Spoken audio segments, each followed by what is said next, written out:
আসসালামু আলাইকুম। আজকের টপিকটি হলো যারা সৌদি আরবে বেকার আছেন বা কাজবাজ পাইতেছেন না তাদের বিষয় নিয়ে। তো ইদানিং সৌদি আরবে মাকসালা তো আপনার কারওয়াশ যেটাকে বলেন, তো কারওয়াশের কাজ অ্যাভেলেবেল আছে, করতে পারেন। কারওয়াশের কাজ হলো 12 ঘন্টা ডিউটি।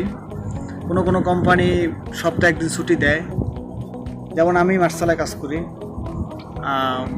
কোনো কোনো কোম্পানি সপ্তাহে একদিন ছুটি দেয়, কোনো কোনো কোম্পানি দেয় না। আর স্যালারিটা হিসেব করলে স্যালারিটা আপনার কোনো কোনো কোম্পানি 1500 রিয়াল দেয়, কোনো কোনো কোম্পানি 1700 রিয়াল দেয়, বা তার বেশি বা তার কম হইতে পারে। আর প্রোডাকশন হিসেব করতে গেলে প্রতি গাড়িতে 10 টাকা দেয়, কেউ 800 টাকা দেয়, কেউ বিভিন্ন ধরনের বিভিন্ন জায়গায় দেয় রেট। তো মাকসালায় কাজ করতে গেলে মনে করি যে মোটামুটি ভালো হবে আর কি। তো এ জায়গা কোনো আকামার প্রয়োজন হয় না, কোনো কফিলের প্রয়োজন হয় না। জাস্ট লোক থাকলে আর কি, লোকের মাধ্যমে আসতে পারবেন। আর মূলত থাকা থাকা কোম্পানি দেয় আর কি, খানাটা নিজের। মোটামুটি টিপস পাওয়া যায়, মোটামুটি টিপস দিয়া নিজের খানা খরচা চলে যাইবে।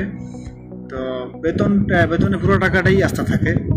তো যারা সৌদি আরবে রিয়াদে, হারায়, বাতায় যারা আছেন, কাজবাজ সহজে পাইতেছেন না, তারা ট্রাই করে দেখতে পারেন। ধন্যবাদ।